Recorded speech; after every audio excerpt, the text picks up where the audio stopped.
يخطئ ويكلف الشباب الشيء الكثير، ويحتسب عليه ستيفن فاض ضربة جزاء.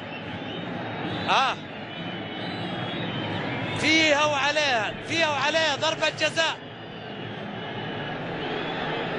حكم المباراة يحتسب ضربة جزاء ومساعد ندى الذي كان نجما في الدفاع الشبابي أخيرا يكلف الشباب الكثير.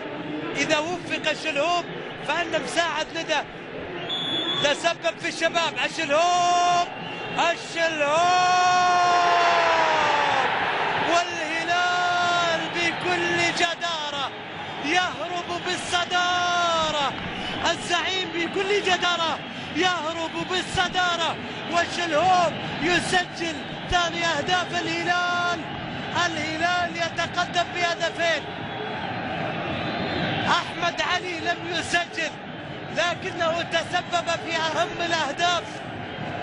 هدف الصدارة، هدف النقطة رقم 41، هدف قد يكون للدوري، هدف قد يكون ثمنه درع الدوري.